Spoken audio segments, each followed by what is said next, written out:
আপনি কি মনে করেন না যে এই প্রফেশনের কোনো রং থাকা উচিত নয়? আমার সামনে যদি কেউ আসেন তিনি আমার রোগী। শুধু পরিযায়ী শ্রমিকও হয় না। আমরা অনেক ক্ষেত্রেই দেখেছি যে মানুষ সুচিকিৎসার জন্যে বা ভালো চিকিৎসা বা ট্রিটমেন্টের জন্যে অন্য রাজ্যে যাচ্ছে, সেটা কেন? এখানে ওনার অ্যাফোর্ডেবিলিটি কতটা ছিল, ওখানে উনি কোন জাতীয় ইনস্টিটিউটে গেছেন, যে কোয়ালিটির ডাক্তারবাবুরা এখানে রয়েছেন সে তুলনায় আমরা ততটা পরিষেবা হয়তো দিতে পারছি না। কেন? এখানে ধরুন ইনফ্রাস্ট্রাকচারের তো একটু অভাব। কেন্দ্রীয় সরকারি যেসব প্রকল্পগুলো আছে বা যোজনাগুলো আছে, যেটা থেকে আমরা পশ্চিমবঙ্গবাসী এখনো পর্যন্ত বঞ্চিত। তো আপনার কি কোথাও না কোথাও মনে হয় স্টেট গভর্নমেন্টের পলিসি থেকে, যেটা আপনি বললেন যে ওই প্যাকেজের মধ্যে আসা সম্ভব হয় না বা কোনো কারণে সেটাকে ওভারল্যাপ করে যেতেই হয়, তো কেন্দ্রীয় সরকার যে সব পলিসিগুলো দিচ্ছেন সেইগুলো যদি লাগু হয়, ফিনান্সিয়ালি ভায়াবল যদি হয় তাহলে সেটা সাস্টেন করে, আদারওয়াইজ সেটা দুর্নীতির জন্ম দেয়।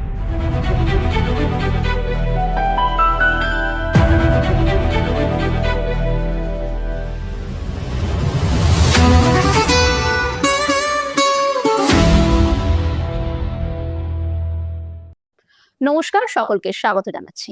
আজকে আমরা আমাদের স্টুডিওতে পেয়ে গেছি একধারে একজন অভিজ্ঞ ও মানবিক চিকিৎসক ও অন্যদিকে সমাজের প্রতি গভীর দায়িত্ববোধ ও মানুষের পাশে থাকার অদম্য ইচ্ছাশক্তি রাখা একটি মানুষকে। কারণ চিকিৎসাবিদ্যা শুধুমাত্র পেশা হতে পারে না, এটি একটি সমাজের, রাষ্ট্র ও মানুষের ভবিষ্যতের সঙ্গে গভীরভাবে যুক্ত থাকা দায়িত্ববোধ। আজকে আমাদের মধ্যে উপস্থিত হয়েছেন ডক্টর কল্যাণাশিস মুখার্জি। অসংখ্য ধন্যবাদ নমস্কার। এবং স্বাগত। প্রথমেই জিজ্ঞেস করবো, কেমন আছেন? ভালো আছি। আপনি যে পেশায় নিযুক্ত আছেন, সেই পেশায় প্রচন্ড কাজের প্রেশার থাকে, সেখান থেকে আমাদের সময় দেওয়ার জন্য অসংখ্য ধন্যবাদ আবারও দাদা। ধন্যবাদ, একদম ধন্যবাদ আমাকে এখানে ডাকবার জন্য ধন্যবাদ।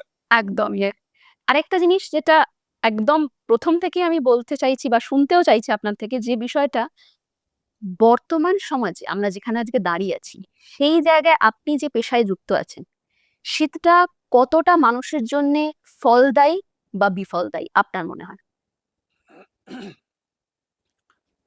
দেখুন, পেশাগতভাবে যদি বলেন, ডাক্তারি এমন একটা পেশা যে পেশার প্রয়োজনীয়তা মানুষের জন্ম থেকে মৃত্যু অবধি।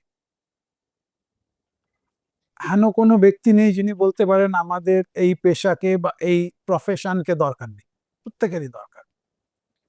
এবং যদি আপনি সভ্যতার ইতিহাস ধরেন, যখন থেকে আমরা ইতিহাস পাই তারও আগে থেকে, সেখানেও সমাজের মধ্যে আমাদের মতো আজকে ডিগ্রিধারী না হলেও ডাক্তার কিন্তু ছিল, একটা চিকিৎসা পদ্ধতি ছিল সমাজ যেটাকে ব্যবহার করতো, ট্র্যাডিশনাল ট্রিটমেন্ট যেটাকে আমরা বলি।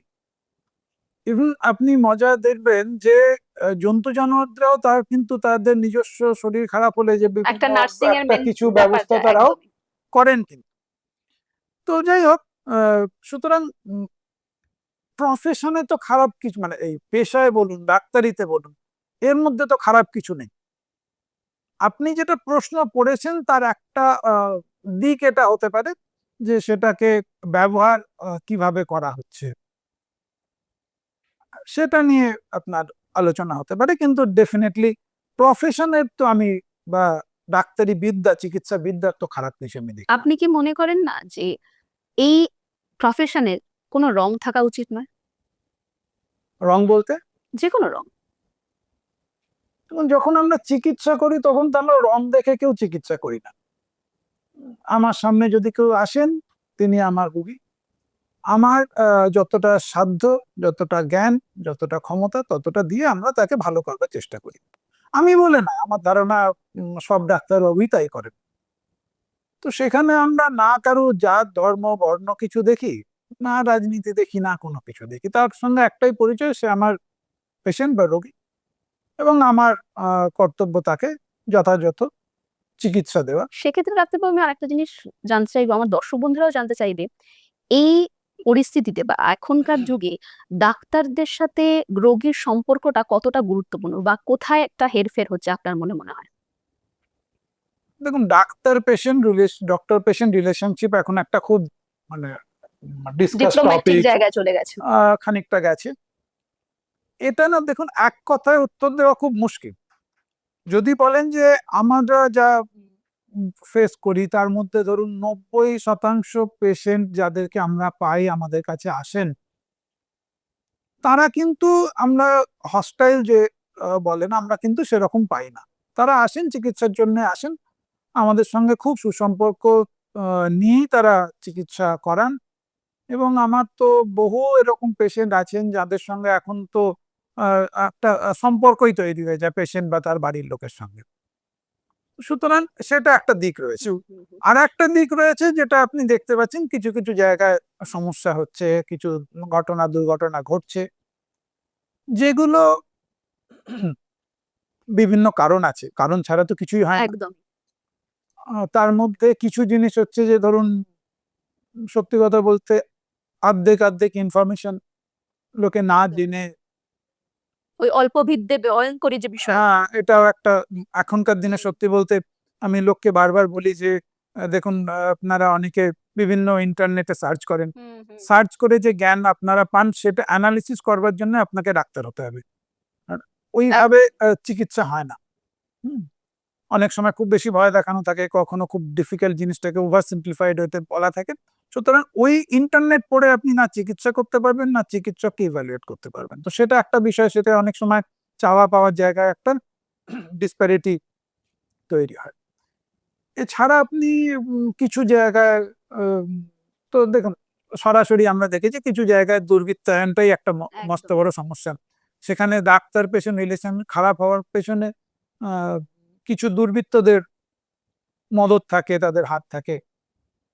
আর তৃতীয় অস্বীকার করে জায়গা নেই, কিছু কিছু জায়গায় কিছু জায়গায় হয়তো ডাক্তারবাবুদের কিছু কিছু কাউন্সিলিং এর জায়গায় লোককে বোঝানোর জায়গায় হতে পারে আমাদের এখানকার অনেক বেশি সংখ্যক রোগী লোকে সময় পুরো দিতে পারেন না, কোনো কোনো জায়গায় এই সমস্যা একটু ভালো করে বোঝালে হয়তো সমস্যার সমাধান হয়ে থাকে। সেটা ডক্টর, আমি আপনার কি সবটা মনে অন্য হয়? লোককে দোষ না দিয়ে একটু আচ্ছা, দোষ নিজের উপরেও রাখতে চাই যে হ্যাঁ পেশেন্ট কাউন্সিলিং এর কোনো কোনো সময় তো সমস্যা হয়। সেক্ষেত্রে কি আপনার এটা মনে হয় যে শুধু পরিযায়ী শ্রমিকও হয় না?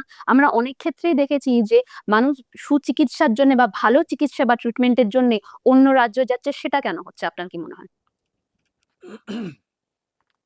ভালো প্রশ্ন করেছেন। এখন এর বেশ কিছু ভাগ আছে।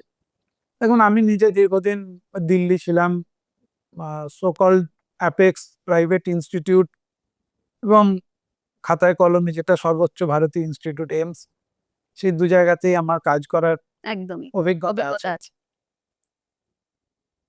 এবার দেখুন ভারতের যেহেতু 1 নম্বর ইনস্টিটিউট এইমস, কিছু মানুষ সেখানে যাবেন, রেফার্ড হয়ে যাবেন, এটা এক্সপেক্টেড। হুম কিছু এমন রোগ হবে যার জন্য কোনো কোনো এক দুটো সেন্টার হয়তো সবচেয়ে ভালো বলে বিবেচিত হবে, লোকে সেখানে যাবেন। এটা ভারতে বলে না, সারা পৃথিবীতে আছে কোনো কোনো সেন্টার, যেমন সুলডিস হার্নিয়া সেন্টার এখনো খুব নাম করে। খুব নাম করা আছে। তো এরকম বিভিন্ন সেন্টার আছে, কিন্তু দুর্ভাগ্য তখনই যেটা আমরা এখন দেখতে পাচ্ছি খুব ছোট ছোট সমস্যায়, যেটা খুব সহজেই এখানে চিকিৎসা করা যায়, সেখানে লোকে আহ, মূলত স্বীকার করতে দ্বিধা নেই যে দক্ষিণ ভারতের কিছু জায়গায় যাচ্ছে। চলে যাচ্ছেন। তো এটা অনেক কারণে হয়েছে, সবগুলো ঠিক সামনে বলবার মতো নয়। তো সেক্ষেত্রে কি আমরা এটা জানতে পারি ডাক্তারবাবু যে কোথাও না কোথাও অর্থনীতি এতে জড়িয়ে আছে, বা কোনো ফিনান্সিয়াল ব্যাপারটায় আপগ্রেড, লো গ্রেড, বা সেখানে গেলে আমরা চিকিৎসা ব্যবস্থা একটু হলেও কলকাতা বা আমাদের এই রাজ্য থেকে সুবিধা পাবো, সেই জন্য কি অনেক মানুষ চলে যাচ্ছেন? দেখুন খরচার ব্যাপারটা তো বলা খুব মুশকিল, কারণ এগুলো খুব আপেক্ষিক। মানে ধরুন এখানে ওনার অ্যাফোর্ডেবিলিটি কতটা ছিল, ওখানে উনি কোন জাতীয় ইনস্টিটিউটে গেছেন, কেউ যদি কোনো সরকারি ইনস্টিটিউটে যান বা সেমি গভর্নমেন্ট ইনস্টিটিউটে যান, ডেফিনেটলি সেখানে খরচ কম হবে। কিন্তু বাইরের বড় কর্পোরেটে আলাদা করে খরচ খুব কম না। একটা জিনিস অস্বীকার করে লাভ নেই যে আমাদের এখানে যতটা উন্নত চিকিৎসা ব্যবস্থা ফ্লারিশ করতে পারতাম, যে কোয়ালিটির ডাক্তারবাবুরা এখানে রয়েছেন, সে তুলনায় আমরা ততটা পরিষেবা হয়তো দিতে পারছি না। কেন? এখানে ধরুন ইনফ্রাস্ট্রাকচারের তো একটু অভাব রয়েছে। আমাদের এক দুটো ইনস্টিটিউট রয়েছে যারা ভালো কাজ করছে, কিন্তু আপনি এখন অনেক ছোট শহর দেখুন, ইন্দোর দেখুন, আপনি সুরাট দেখুন। না, সেক্ষেত্রে কি আপনি এটা বলতে পারবেন বা আপনার যারা ফেলো ডক্টর আছে তাদের বিহাফেও কি আপনি এটা বলতে পারবেন? কোথাও কোথাও এই যে প্রথমে আমি বললাম যে রাজনৈতিক একটা প্রেশার থাকে। রাজনৈতিক প্রেশার দেখুন প্রাইভেটে ততটা আমি বলবো না, কিন্তু যেটা সমস্যা হচ্ছে সেটা হচ্ছে যে যে ইনভেস্টমেন্টটা দরকার, সেই ইনভেস্টমেন্ট ফ্রেন্ডলি যদি এনভায়রনমেন্ট না থাকে, তাহলে যেমন বড় বড় কলকারখানাও আসে না, তেমনি বড় হেলথ ইন্ডাস্ট্রিও আপনার গ্রো করবে না। তো সেখানে তো একটা ব্যাপার, মানে ধরুন যিনি ইনভেস্টমেন্ট করবেন, এটা খুব সহজ মার্কেট বোঝা, তিনি জানবেন যে এখানে তার সেফটি আছে, তার নিরাপত্তা আছে। যেটা আমরা বাইরের দেশ মানে বা রাজ্যে দেখছি যে আপনি অনেক এখানে বেশি। জবরদস্তি আপনাকে যদি বলা হয় যে কিছু সস্তা স্কিমে আপনাকে দিতেই হবে, তো ন্যাচারালি যারা ইনভেস্ট করবেন তারা তো তাতে ইন্টারেস্ট দেখাবেন না। একদমই। সেক্ষেত্রে ডাক্তারবাবু আমার যেটা মনে হয় যে অনেক ক্ষেত্রে আমরা যে সরকারি সুবিধা আছে সেক্ষেত্রে অনেক প্রাইভেট ইনস্টিটিউট বলুন বা আমি একদম স্পেসিফিক বলি কোনো নার্সিং হোম, সেক্ষেত্রে কিন্তু আগে রোগীর কাছে যাওয়া হয় যে আপনি কি কোনো মেডিক্লেমের আন্ডারে আছেন বা কোনো সরকারি পলিসির আন্ডারে আছে। সেক্ষেত্রে এই জায়গাটাকে কেন একটা মানুষকে বা একটা রোগীর পরিবারকে দান করানো দেওয়া হয়? দেখুন একটা জিনিস না, লোককে জানা খুব দরকার। লোকের, আপনি এই যে বলেন ধরুন সরকারি কোন স্কিমে বলা হচ্ছে আপনি এত লাখ টাকা আপনার স্কিম করা আছে, কিন্তু আপনি ওই টাকাটা সবসময় পান না। ধরুন একটা গলব্লাডার অপারেশনের জন্য ভালো হসপিটালে যদি বাইল ডাক্ট জটিল অপারেশন, পিত্তনালী কেটে তার মধ্যে স্টোন বের করা হয়, সেখানে হয়তো 18-19 হাজার টাকা এরকম প্যাকেজ আছে। পেশেন্ট 7 দিন থাকবেন, অপারেশন হবে, তার ওষুধ আছে, তার যিনি ডাক্তারবাবু করবেন তার কিছু সাম্মানিক আছে, অ্যাসিস্ট্যান্টের আছে, অ্যানাস্থেসিস্ট আছে, বিরাট খরচ। এটা এর মধ্যে হয় না, এটা এর মধ্যে হয় না। ফলে কি হয় যে সেক্ষেত্রে আপনার যিনি নার্সিং হোম মালিক, সে তো লাভ করতে বসেছে, সেটা তো আপনি অস্বীকার করে লাভ নেই। সে যদি দেখে যে এখানে লাভ হচ্ছে না, সে কেন করবে? একদমই। তার যে প্যাকেজ গুলো বানানো হয়েছে সেগুলো ইরেশনাল। তো সেক্ষেত্রে আমরা দেখেছি বর্তমান স্টেট গভর্নমেন্ট বলুন বা কেন্দ্রীয় সরকারি যেসব প্রকল্পগুলো আছে বা যোজনাগুলো আছে যেটা থেকে আমরা পশ্চিমবঙ্গবাসী এখনো পর্যন্ত বঞ্চিত। তো আপনার কি কোথাও না কোথাও মনে হয় স্টেট গভর্নমেন্টের পলিসি থেকে যেটা আপনি বললেন যে ওই প্যাকেজের মধ্যে আসা সম্ভব হয় না বা কোনো কারণে সেটাকে ওভারল্যাপ করে যেতেই হয়। তো কেন্দ্রীয় সরকার যে সব পলিসিগুলো দিচ্ছেন সেইগুলো যদি লাগু হয় তো সেটা কতটা অনেক ফলপ্রসূ? মানে ধরুন দুটোই প্যাকেজ আছে, প্যাকেজের মধ্যে কোনোটাই খুব লিকুইডিটিভ এমন নয় যে প্রচুর লাভ হবে, এক্সপেক্টেড না। গভর্নমেন্ট যে একদম। প্যাকেজগুলো বিশাল টাকা আপনাকে দেবে না, কিন্তু তার মধ্যে ফিনান্সিয়ালি ভায়াবল একটা কথা হয়, ফিনান্সিয়ালি ভায়াবল যদি হয় তাহলে সেটা সাস্টেন করে, আদারওয়াইজ সেটা দুর্নীতির জন্ম দেয়। আপনি খোঁজ করে দেখুন, এই জায়গায় চরম দুর্নীতি হচ্ছে, ধরাও পড়ছে। সরকারও বিভিন্ন সময় এগুলোর জন্য কখনো এটা বন্ধ করে দিচ্ছে, কখনো এটা চালাচ্ছে, কিন্তু তার মেন সমস্যাটা তারা সমাধান করতে চাইছেন না। যে সমস্যাটা হচ্ছে প্যাকেজগুলো অ্যাবনর্মাল, শুধু প্যাকেজগুলোকে নর্মাল করলে অনেকটা দুর্নীতি হয়তো কমবে। সেই জায়গায় আপনি সেন্ট্রাল গভর্নমেন্টের প্যাকেজগুলো অনেক রেশনাল, সাস্টেনেবল। যুক্তিসম্মত। তো ফলে তার ওই সেক্ষেত্রে জন্য অনেকটা সারা ইজি ভারতে আউট হয়ে যাবে। অ্যাকসেপ্টেবল, সেটা অ্যাকসেপ্টেবল। মানে এখনকার সমাজের কাছে যদি আপনি বলতে চাইছেন যে যেটা অলরেডি চলছে যে সরকার আছেন শাসক দল, তো সেখান থেকে যদি আমাদের কেন্দ্রীয় যে পলিসি গুলো আছে সেগুলো মানুষের সুবিধার্থে আরো বেশি গ্রহণযোগ্যতা পাবে। না দেখুন, একটা জিনিস আমার খুব স্পষ্ট করে বলার আছে। ধরুন আমি তো ভারতের নাগরিক, একদম। তার সঙ্গে পশ্চিমবঙ্গবাসী। তো আমার তো দুটো সরকার, আমার একজন ভারত সরকার রয়েছেন, একজন পশ্চিমবঙ্গের পশ্চিমবঙ্গ। সরকার আছে। তো দুজন যদি কোনো বেনিফিট দেন, তো আমি দুটোই কেন পাবো না? নিশ্চয়ই। তো সেখান থেকে তো আমি তো পশ্চিমবঙ্গবাসী পশ্চিমবঙ্গবাসী একদমই একা একা নয়, না আমি ভারতীয় একা নয়। তো আমার একজন মানুষ, আমার দুটোই গর্ব। পাওয়া উচিত বা আমার তো অধিকারও আছে। দুটোই দুটোই আমার বলতে পারেন আমার সত্তা। আমি ভারতীয় সত্তাও রয়েছে, আমার পশ্চিমবঙ্গবাসীর সত্তাও রয়েছে। তো একদম। আমার তো দুজনেরই জিনিস পাওয়া উচিত ছিল। তো সেটা করলে কি সমস্যা আমি জানি না, কিন্তু সেটা রাজনৈতিক আমরা হতে দেখতে পারে। পাচ্ছি না। কিন্তু ডাক্তারবাবু হ্যাঁ, দুটো থাকলে ডেফিনেটলি লোকের জন্য, হেলথ আরেকটা বিষয় ইনফ্রাস্ট্রাকচারের আমার জন্য, সবার জন্যই ভালো হতো। আরেকটা বিষয় ডাক্তারবাবু যেটা আপনি যেটা বললেন সেইটাই বলছি। আপনার কি মনে হচ্ছে এখন এই স্বাস্থ্য ব্যবস্থার উপরে প্রবলেমটা এক্সাক্টলি কোথায়? নীতিগতভাবে না কাঠামোগতভাবে? দুটোই, এক কথায় বলতে গেলে। দেখুন পশ্চিমবঙ্গে আপনি প্রচুর হসপিটাল তৈরি হচ্ছে দেখবেন, কিন্তু বিল্ডিং তৈরির পরে সেখানে কিছু কাজ কাজ হচ্ছে না। ততটা হয় না। এটা তো অস্বীকার করে লাভ নেই, আমরা শুনতে পাই, রুগীরা এসে বলছেন। শিলান্যাস হয়ে থাকছে। কারণ হচ্ছে যে দেখুন ডাক্তারবাবু নেই, বাকি আর আরেকটা জিনিস সাধারণ লোক অত জানেন না যে ডাক্তার যদি 5 জন লাগে 50 জন লাগে হচ্ছে বাকি স্টাফ। একদম আপনার পরিষ্কার করবার সেই কর্মচারী থেকে বলুন, যারা নার্স দিদি রয়েছেন তাদের কথা বলুন, প্রচুর লোক লাগে। তো তাদের রিক্রুটমেন্ট, তাদের নিয়ে যে ইনফ্রাস্ট্রাকচার তৈরি, তো ইনফ্রাস্ট্রাকচার তৈরি বা পরিকাঠামো, সেই জায়গায় তো ডেফিনেটলি ঘাটতি আছে। তা না হলে কোনো, এখনো দেখুন না পশ্চিমবঙ্গেও প্রায় সব জায়গা থেকেই একটু 19-20 কিছু হলেই পেশেন্টকে কলকাতার দিকে পাঠিয়ে দেওয়া হয়। তো এটা তো এখনো ঘটছে। আর তো এটা এটা কি পরিকাঠামো। শুধুই মানে এই স্বাস্থ্য ব্যবস্থার তার ইনফ্রাস্ট্রাকচারই নাকি অন্য কোনো কারণও থাকে এই রেফারেন্সের বিষয়টা আপনি অ্যাজ আ ডক্টর হিসেবে কি বলবেন? একটা তো ইনফ্রাস্ট্রাকচারাল ডিফারেন্স থাকছে। মানে ইনসাফিসিয়েন্সি একটা ব্যাপার আছে, জিনিস নেই সবকার।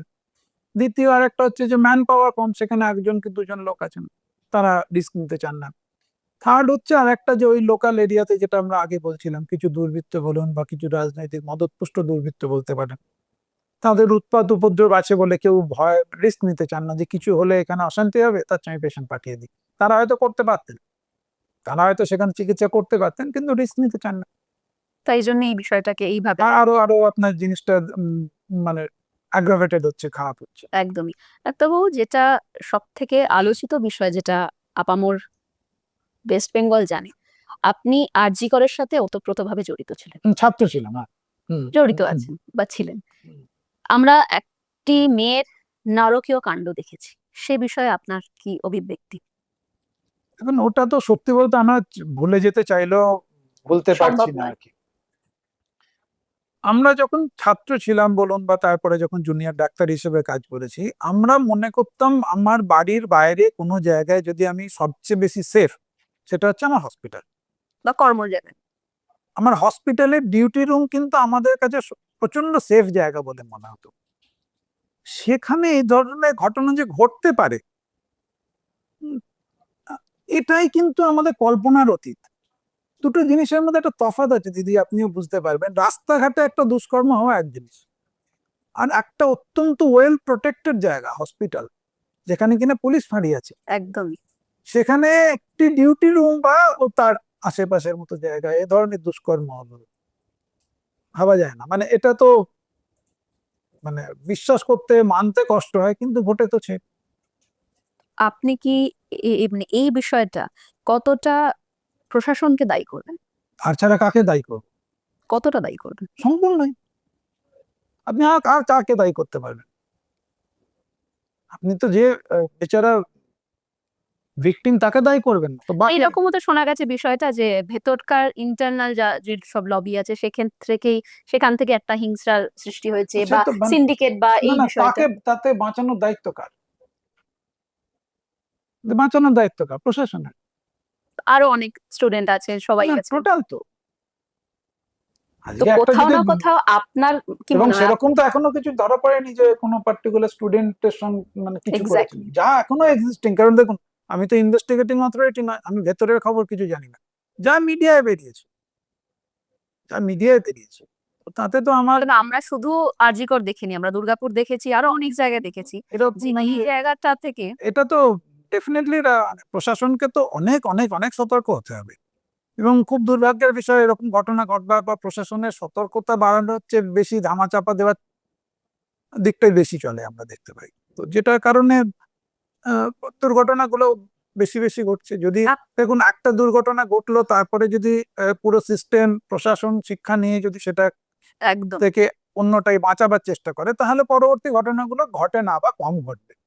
আপনার কি মনে হয় না ডাক্তারবাবু যে এটা পশ্চিমবঙ্গের জন্য সব মানে সম্ভব হয়েছে, অন্য রাজ্যে এইসব এতটা বাজে ঘটে তো জায়গা? নেই, ঘটে তো নেই। আবার বলছি, লোকে একটা জিনিস ভুল করে, দুর্ঘটনা দুষ্কর্ম ঘটছে সারা পৃথিবীতে হয়েছে, কিন্তু আমি বারবার যেটা বলছি, হসপিটাল পরিসরে ডিউটি রুমে অন ডিউটি একজন, এ তো মানে মানা যায় না। না আপনি সরাসরি সবার মতো, আপনি একজন বুদ্ধিজীবী হয়ে বা একটা এলিট প্রোফাইলের মানুষ হয়ে আপনারও সবার মতো আপনি প্রশাসনকে দায়ী করছেন। এরপরে তো ভগবানকে দায়ী করতে হয়। আর বলতে না ভগবান দায়ী, আর কেউ দায়ী না। আপনি কি মনে করেন না এটা নিয়ে অযৌক্তিক রাজনীতি হয়েছে? আহ, এটা নিয়ে যদি রাজনীতি না হয় তাহলে রাজনীতি আর কি নিয়ে হবে? লোকে কথায় কথায় বলেন না, রাজনীতি হচ্ছে রাজনীতি হচ্ছে। একটি মেয়ে যে এরকম ভাবে কিন্তু হ্যাঁ, একটা জিনিস বলা, রাজনীতিটা পজিটিভ দিকে যেন হয়, একদম যে সবাই মিলে এক হয়েছে না এই জাতীয় জিনিস আর হবে না। হবে না, সকল রাজনৈতিক দল একসঙ্গে এসে বলবেন যে না, এই জাতীয় জিনিস যেন না হয়, যে দোষী তাকে যেন খুঁজে বের করা যায়। কিন্তু সেটা কি আদৌ হয়েছে? সেটা তো মোটেই হয়নি। সে তো চোখের সামনে দেখা যাচ্ছে, চাপা দেওয়ার চেষ্টা হয়েছে, অনেক কিছু হয়েছে। বা স্পেসিফিক কোনো দল সেটাকে একটা নেগেটিভ ন্যারেশন বা নেগেটিভ হিসেবে বা নিজেদেরকে সুপ্রিমো ভেবে সেটাকে প্রচার করেছে, এরকম আমরা দেখি। হ্যাঁ, তাও দেখেছি। একটি পার্টিকুলার রাজনৈতিক দল যার আজকে প্রায় অস্তিত্ব নেই, তারা এটাকে অবলম্বন করে নিজেদেরকে আবার উম, মানে খুঁজে পেতে চেয়েছে। হুম, খুবই দুর্ভাগ্যের বিষয়, না হওয়া কাঙ্ক্ষিত। কেন ওই যে প্রথমেই বললাম যে মনে হয় না এই পেশার সাথে কোনো রং যোগ করাটা বা যুক্ত হওয়াটা কাম্য। না না, পেশার সঙ্গে রং যুক্ত নয়। দেখুন, এটা বেসিক মানবিকতার ব্যাপারও। একদম তাই, এর সঙ্গে পেশাকে জুড়তে গিয়ে লাভ নেই। মানে যেহেতু ঘটনাটা আমার, ধরুন বিষয়টা আমার বাড়িতে দুর্ঘটনা ঘটেছে বলে আমার, আমার দায় শুধু, হুম, বাকিদের কিছু নয় এটার বিষয়টা। জন্য মানে ধরুন হসপিটালে ঘটেছে বলে ব্যাপারটা জানাজিক ডাক্তারদের, তা তো নয়, এটা সমাজে ঘটেছে। জেনারেল একটা বিষয়। আমি তো বলবো এটা সমাজে ঘটেছে।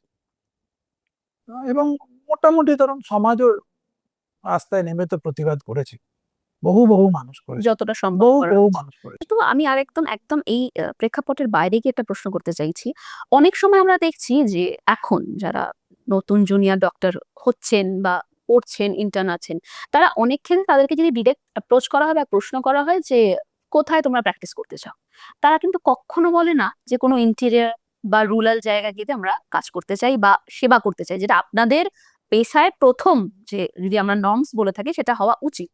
তো সেক্ষেত্রে আপনার কি মনে হয় এটা কি এই পেশাটাকে শুধুই একটা পেশা হিসেবে দেখা, নাকি নিজের মানবিকতা বোধকে বিক্রি করে দেওয়া? দেখুন, আপনাকে দুটো জিনিস একটু সেপারেট করে বুঝতে হবে। এক হচ্ছে যে এই পেশায় ধরুন যে ঢুকছে, সে কি পরীক্ষা দিয়ে ঢুকছে? জয়েন্ট এন্ট্রান্স দিয়ে ঢুকছে। একদম। তো জয়েন্ট এন্ট্রান্সে ফিজিক্স, কেমিস্ট্রি, বায়োলজি পরীক্ষা নেওয়া হয়, তার মানবিকতার পরীক্ষা নেওয়া হয়। ফলে টোটাল সমাজের যে অবক্ষয় সেটা এই সেগমেন্টের মধ্যেও আপনি পাবেন। আপনি যদি ভাবেন যে সামাজিক অবক্ষয় থেকে এই গ্রুপটা আলাদা, তা তো হবে না, কারণ এই গ্রুপটার তো কোনো প্রপার টিচিং, আইডিওলজিক্যাল টিচিং এ সমস্ত কিছু হয়নি। একদম। আপনি এক্স সাবজেক্ট পড়েছেন, আমি ওয়াই সাবজেক্ট পড়েছি। আমি ওয়াই সাবজেক্ট পড়ে আমার রুজি রুটি আহরণ করি, আপনি এক্স সাবজেক্ট পড়ে করেছেন। এর মধ্যে কিন্তু কোনো তফাৎ নেই যে অমুক কোনো প্রফেশন এমন নেই যিনি নৈতিকভাবে কোনো ট্রেন্ড বা নীতিগত সুপিরিয়ার লোককে নিয়ে আমরা তাদেরকে একটা পার্টিকুলার প্রফেশনে ঢুকিয়েছি, তা তো নয়। ফলে এই বিষয়টা তো হতে বাধ্য করেন। মানে আপনি এই যে মানে অবক্ষয়, সামাজিক অবক্ষয় যেটা পশ্চিমবঙ্গের চোখের সামনে খুব এভিডেন্ট, সেটা তো ছাওয়া আপনার ডাক্তারিদের মধ্যে পড়বে, এটাতে তো অস্বীকার এটাকে করে লাভ নেই। ডাক্তারবাবু আপনি মনে করেন না যারা জুনিয়র বা এই প্রফেশনে আসছেন তাদের, ঠিক আছে, যেটা অবভিয়াসলি একটা পড়াশোনার একটা ব্যাপার থাকে বা তার চারিপাশের এনভায়রনমেন্ট ব্যাপার থাকে, কিন্তু কোথাও না কোথাও তারা যে পেশায় নিযুক্ত হচ্ছেন সেখানে মানুষের স্বার্থে কাজ করাটা বা মানুষের জন্য, কারণ আমরা একটা সোকল্ড কথার মানে আছে যেটা ডাক্তার হচ্ছে একজন ঈশ্বরের স্বরূপ। না, সেক্ষেত্রে এই এটাই আমার একটা বিষয়টা খুব আপত্তি আছে। এই ডাক্তারদের আগের আমরা কিছুদিন জেনারেলি এটা শুনে না, থাকি। এটা থেকে ডাক্তারদের প্রথমে নিজেদের বেরোতে হবে। কেউ আমরা ভগবান নয়, আমরা জাস্ট প্রফেশনাল কাজ করি, সেটা আমাকে ভালোভাবে করতে হবে। কেউ নিজেদেরকে ভগবান ভাবার থেকে বেরিয়ে গেলেই দেখবেন অনেক সমস্যার সমাধান হয়ে যাচ্ছে। অনেকে নিজেদেরকে ভগবান ভেবে বসেন, অ্যাকচুয়ালি কেউ নন। দ্বিতীয় হচ্ছে, দেখুন আপনি যেটা বারবার বলছেন, একটা জিনিস হচ্ছে যে এই পে স্কেল, যদি আজকে যেটা ধরুন সেন্ট্রাল গভর্নমেন্টের পে স্কেল আছে, তাতে কিন্তু আপনি রুরাল জায়গাতেও আর খুব একটা ভ্যাকেন্সি নেই, কারণ হুম। যে হারে পে দেওয়া আছে তাহলে সাফিসিয়েন্ট, দে হুম। Saturated with that. হ্যাঁ, আপনি খুব অর্ধেক যে পয়সায় ধরুন আজকের ডাক্তারবাবু একজন, যিনি তার যা লাইফস্টাইল এক্সপেক্টেড, তিনি যদি কিছুই না পান, তাকে যদি আপনি বলেন যে না, আপনি গিয়ে গ্রামে সেবা করুন, তাহলে তার ছেলের পড়াশুনো, তার বাকি যে জিনিসপত্র, তার সেগুলো ফ্যামিলিটা। কে কে দেখবেন? এবং আপনি কখনোই এক্সপেক্ট করবেন না, এটা খুব মানে অন্যায় হবে যে তার লাইফস্টাইল তিনি বেসিক লাইফস্টাইল যেটা সেটা তিনি মেনটেন করতে পারবেন না। তো সেই জন্য আপনি সেন্ট্রাল গভর্নমেন্ট এখন যে পে স্কেল রয়েছে এখনকার পে কমিশনের অনুযায়ী, সেখানে কিন্তু এখন মানে গ্রামেও আপনি মানে ভ্যাকেন্সি খুব একটা পাবেন না। এবং রিসেন্টলি তো আপনাদের মানে ইন্ডিয়াতে doctor patient relationship in doctor patient যে রেশিও আর কি, সেটা তো আমাদের একদম মানে better than what is advised by type ratio. সেটা করে তো এখন তো অল ইন্ডিয়াতে এটা অনেকটাই, হ্যাঁ। বেটার হয়েছে। তো ডাক্তারবাবু, আরেকটা জিনিস যেটা জানতে তার একটু সঙ্গে ধরুন প্রচুর মেডিকেল সিট বেড়েছে, ডাক্তারবাবুরা এখন প্রায় 1 লাখ প্লাস এমবিবিএস সিট হয়েছে। তো যেখানে এখনো কমতি আছে সেগুলো আশা করা যায় যদি স্যালারি স্ট্রাকচার যেটা সেন্ট্রাল গভর্নমেন্টের রয়েছে সেটা মেনটেন করতে পারলে সে এই যে সমস্যাগুলো আপনি বলছেন এগুলো কমে যাবে, নিঃসন্দেহে কমে যাবে। এবং সেই লক্ষ্যেই তো এই যে মানে গভর্নমেন্টের একাধিক যে হেলথ পলিসি গুলো রয়েছে সেন্ট্রাল গভর্নমেন্ট, সেইভাবেই করছে।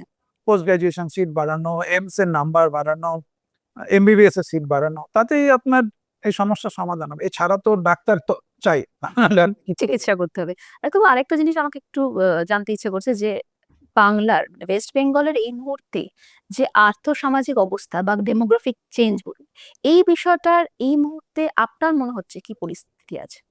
দেখুন, এটার সঙ্গে ডাক্তারের কোনো সম্পর্ক নেই, আমি ওটার একদম বাইরে ভিন্ন প্রশ্ন করলাম। সমস্যা তো বটে। এবং সমস্যাটাকে প্রথম সমাধানের প্রথম বিষয় হচ্ছে যে সমস্যাটাকে অ্যাকসেপ্ট করা।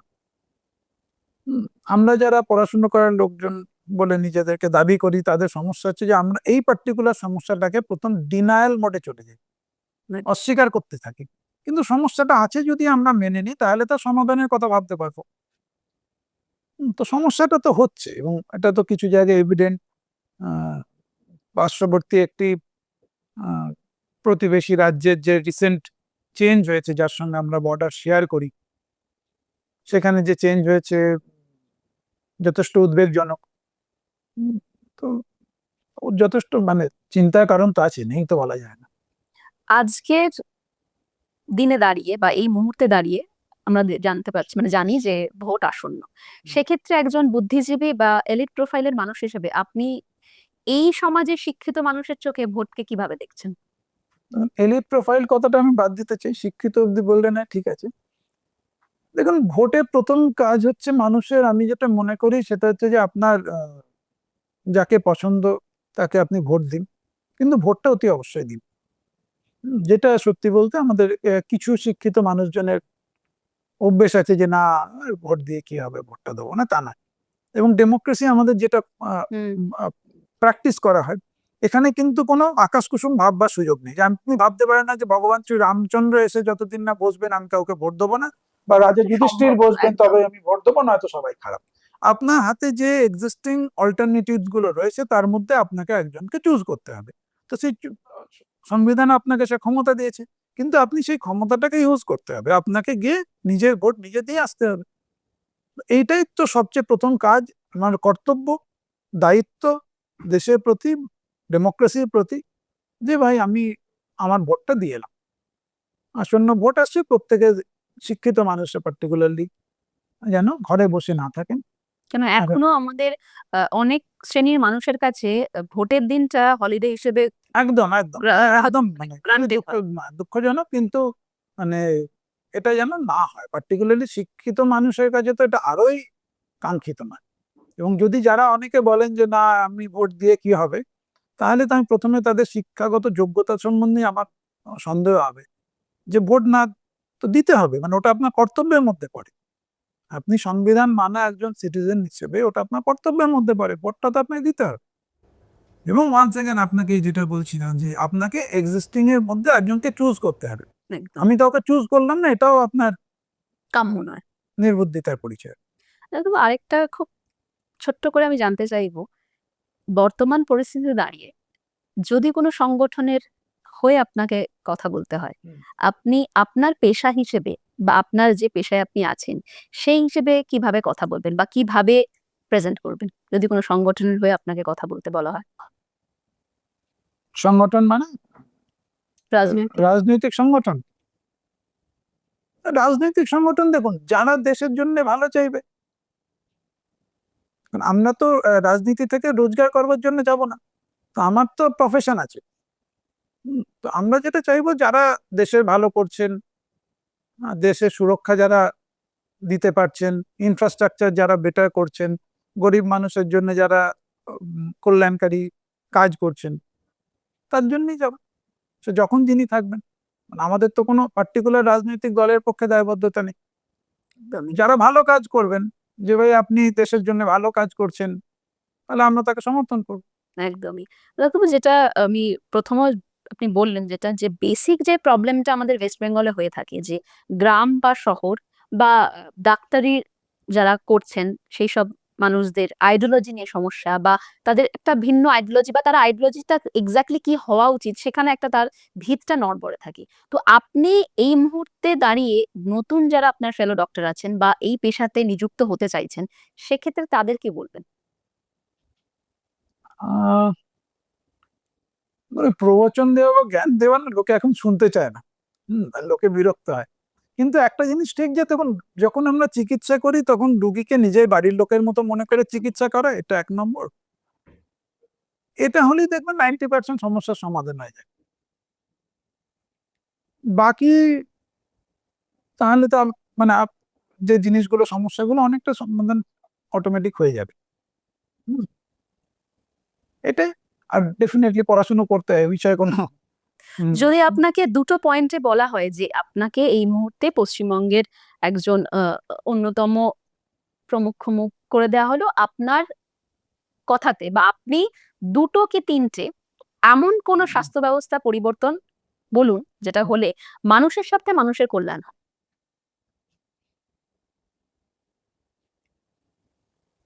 দেখুন, হঠাৎ করে আপনি জিজ্ঞেস করেছেন তো খুব ডিটেল বলা ভুল, কারণ আমরা হেলথ অ্যাডমিনিস্ট্রেশন বা হেলথ ম্যানেজমেন্টের সঙ্গে যুক্ত নয়, আমরা হেলথ সার্ভিস শুধু প্রোভাইড করি। ফলে আমার কাছে টোটাল জিনিসটা হয়তো অত ক্লিয়ার অ্যাডমিনিস্ট্রেটিভ ব্যাপারটা, এবং এতে অ্যাডমিনিস্ট্রেশনের রোল খুব বড় থাকে, তাদের অস্বীকার করে লাভ নেই। কিন্তু যেটা আমার নিজের চোখে মনে হয়েছে সেটা হচ্ছে যে দেখুন, ডাক্তারের নাম্বার বাড়াতে হবে, ডাক্তারবাবুদের সংখ্যা বাড়াতে হবে, কোয়ালিফাইড ডাক্তার চাই। তাদেরকে হাতে যন্ত্র দিতে হবে, মানে যেটা নিয়ে তারা কাজ করবেন। এবং রাজনৈতিক যে প্রভাব, হুম, যেটা আপনারা, কেউ বলে থ্রেড কালচার, কেউ বলে দাদাগিরি, যাই বলুক, সেইগুলো থেকে সরিয়ে দিতে হবে। এই পেশাতেও সিন্ডিকেট বা থ্রেড কালচার এখনো বিরাজমান। দেখুন, আমরা প্রাইভেটে করি তো, ফলে আমি বলতে পারবো না অতটা, আমরা নিজেরা সেটা ফেস করি না, কিন্তু আমাদের বন্ধু বান্ধব যারা রয়েছেন বা মিডিয়াতে যারা শুনি, সেটার মধ্যে তো এই ঘটনা আমরা আজকে থেকে নয়, তো অনন্তকাল ধরে চলে আসছে। মানে যখন আমরা ছাত্র ছিলাম তখন থেকে আজ অব্দি এই একই জিনিস চলে আসছে 19-20 ভাবে। সরকারি জায়গায় তো সমস্যা আছে, অস্বীকার করে লাভ নেই। মানে আমি এমসে যে জিনিস দেখেছি সেটা তো মানে এখানে আমি ভাবতেই পারি না, ওখানে এই জাতীয় জিনিসের কোনো অস্তিত্বই নেই। মানে এখানে এটা কি আপনি বলতে চাইছেন সরকারি প্ল্যাটফর্মে বেশি হচ্ছে, বা সরকারি? সরকারি জায়গাতেই তো হয়। এইটা তো বেসরকারি জায়গার সমস্যা না, এটা তো সরকারি হয়। কিন্তু আমি যেটা বলছিলাম, এমসে আমি কোনোদিন এই জিনিস দেখিনি। তাহলে কি বেসরকারি জায়গায় আমরা এটা ধরে নিতে পারি ডাক্তারবাবু যে সেখানে ব্যবসাটাকে বেশি প্রাধান্য দেওয়া হয়? দেখুন, বেসরকারি এটা একটা না আমার মানে আকাশ কুসুম চিন্তা বলুন বা সোনার পাথর বাটি ভাবা। যে বেসরকারি কোম্পানিটা ব্যবসা করতে এসছে, ও সে কিন্তু ব্যবসা করতে এসছে, আমরা মাঝে মধ্যে গুলিয়ে ফেলি। কিন্তু মানুষকে নিকড়ে নেওয়াটাও কি না, ক্ষুদ্র? সেটা তো বেআইনি কাজ যদি করে, সেটা দেখার কাজ, মানে দায়িত্ব তো সরকারি। এবার ধরুন যা হয়নি তার জন্য ডবল বিল করে, সেটাই। ইউজ হয়নি সেই ওষুধের বিল করে দেয়। তো সেগুলো তো দেখার কাজ আমাদের। আর সরকার আছেন, প্রশাসন আছেন, আমাদের কমিশন আছে, তারা সেগুলো দেখবেন, মানে যদি সেরকম কিছু হয়। তো আপনি এটা বলতে মানে বলছেন কি যে কোথাও না কোথাও যে প্রশাসনিক অক্ষমতা, এটা সব জায়গায় লাগু হচ্ছে, যে সে ব্যবসার জায়গায় যদি ব্যবসা কেউ করে থাকে সে একদম তাই, একদম তাই। প্রশাসনের যদি, দেখুন, প্রশাসন যদি দুর্বল হয় বা প্রশাসন যদি অক্ষম হয়, সেটা রাস্তা থেকে মানে সর্বত্রই তার রিফ্লেকশন হবে। এটা তো আপনি, আমরা তো কোনো মানে মানে সমাজের সমস্যা, আমি তো সমাজের বাইরের জীব না। সমাজের যে সমস্যা তার মধ্যে আমিও পড়বো তো।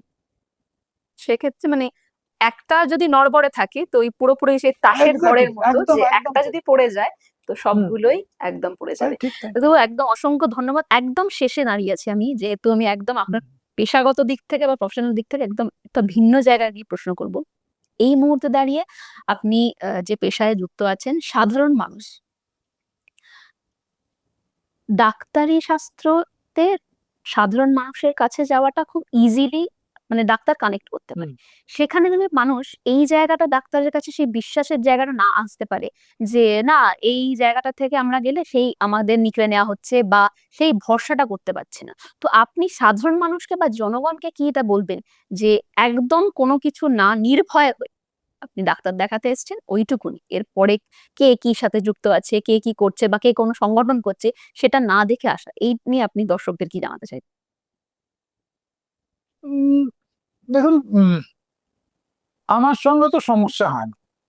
আমার রুগীরা 90% প্রায় বা তার চেয়ে বেশি আমার সঙ্গে, আমি যেটা আগেও বলেছি, আমার সঙ্গে খুব ভালোভাবেই, মানে তারা খুশি হয়ে হেসে বাড়ি যান, পরে যোগাযোগ রাখেন, অনেকে মেসেজ করেন, রাস্তায় দেখলে এ করেন। সেটাই তো ডাক্তার হিসেবে আমার সবচেয়ে বড় পাওনা।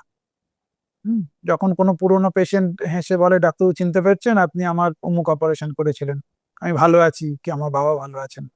তো ওইটার জন্যই তো ডাক্তারি করতে যাওয়া, তা নাহলে রোজগার করার তো আরো অনেক পথ ছিল। আর স্টুডেন্ট হিসেবে আমরা সেগুলো হয়তো মানে পৌঁছতে পারতাম। তো সুতরাং খানিকটা তো বললাম, ওভারঅল সামাজিক পরিমণ্ডলটা একটু বেটার হলে তো ভালো হয়, সব দিক থেকে কোথাও ভালো। না কোথাও এই চেঞ্জেসটা হলে সব দিক থেকেই আপনাদের সব দিক দিক থেকে থেকে বা একদম এটা গ্রাউন্ড ধরুন, লেভেলের আপনি যেটা জিজ্ঞেস করতে চাইছেন অনেকক্ষণ ধরে আমার মনে হয়েছে। দেখুন, আমাদের না একটা নেতিবাচক জিনিস চলছে প্রায় 50 বছরের বেশি। মানে আমাদের যদি ডক্টর বিধানচন্দ্র রায়ের পরে আপনি বলবেন যে আপনি ডাক্তারবাবু বলে ওনাকেই বলছেন, তা না। ডক্টর বিধানচন্দ্র রায়ের পরে আমরা সেই হিসেবে কাউকে পাইনি যিনি খুব দূরদর্শী ব্যক্তি। উনি তখন আন্দাজ করেছিলেন যে কলকাতার ওপর চাপ আসতে পারে বলে উনি সল্টলেক করেছেন, উনি দুর্গাপুর করেছেন, কল্যাণী করেছেন। তো আমরা এই জিনিসটা কিন্তু পরবর্তীকালে পাইনি। একটা নেতিবাচক নেগেটিভ রাজনীতি পশ্চিমবঙ্গে চলেছে, যার জন্য আমাদের ইন্ডাস্ট্রিয়াল ইল্ড থেকে শুরু করে এভরিথিং, আমাদের সমস্ত প্যারামিটার। এবং অস্বীকার তো আপনি করতে পারবেন না যে মেডিকেল কলেজ আজ থেকে 60-70 বছর আগে বা স্বাধীনতার সময় যে মেডিকেল কলেজে গ্ল্যামার ছিল আজকে তা নেই। সেই সময় প্রেসিডেন্সি কলেজে গ্ল্যামার আজকে নেই। তো এই নেগেটিভ জিনিসটা উম, সর্বত্র রন্ধ্রে রন্ধ্রে ঢুকে গেছে। এটার থেকে আমাদের বেরিয়ে আসতে হবে। মানে এটা শুধুমাত্র কোনো দল চেঞ্জ করলে হবে কি হবে না আমি বলতে পারছি না, কিন্তু এই রাজনীতি বা এই ব্যবস্থা, এই চিন্তাধারা থেকে আমাদের বেরিয়ে আসতে হবে। কারণ বাকি রাজ্যগুলো, আশপাশের রাজ্য কিন্তু আস্তে আস্তে এখন অনেক এগিয়ে যেতে শুরু ডেভেলপ করেছে, হয়ে অনেক এগিয়ে যাচ্ছে। হ্যাঁ, আমরা যাচ্ছি, মানে দেখছি তো অনেক এগিয়ে যাচ্ছে। আমরা কিন্তু অনেক ওপরে ছিলাম। স্বাধীনতার সময় যদি ধরি, আমরা অনেক ওপরে ছিলাম। আমাদের কিন্তু এখন অনেক আরো ওপরে চলে যাওয়ার কথা ছিল। সে জায়গায় আমরা সেখান পিছিয়ে থেকে গেছি, কিন্তু আমরা অনেক পিছিয়ে গেছি। কাঙ্ক্ষিত জায়গায় নেই। এই বিষয়ে তো কারো কোনো সন্দেহ নেই। দ্বিমত হওয়া উচিতও নয়। না, নেই। একদম। তবে অনেক ধন্যবাদ আপনার মূল্যবান সময় থেকে আমাদের সময় দেওয়ার জন্য। আগামী দিনে আবারও আশা করব আপনাকে পেয়ে যাব। তো দর্শক বন্ধুরা আমরা যেটা শুনলাম যে একজন এই পেশায় নিযুক্ত থাকা মানুষ কিভাবে ব্যাখ্যা দিলেন বা বললেন যে আমাদের সমাজ কোথায় এক্স্যাক্টলি প্রবলেমে ফেস করছেন বা আজকের সমাজে যারা ডাক্তার আছেন বা জুনিয়র ইন্টার্ন আছেন এই পেশায় নিযুক্ত হতে চাইছেন তারা এক্স্যাক্টলি কোন কোন সমস্যাগুলো সম্মুখীন হতে পারে বা হচ্ছেন বা তাদের আইডিওলজিক্যালি কোনো নীতি বা সেই প্রসপেক্ট নেই কেন। আগামী দিনে আমরা আবারও ডাক্তারবাবুকে পেয়ে যাওয়ার আশা রাখছি। ভালো থাকবেন।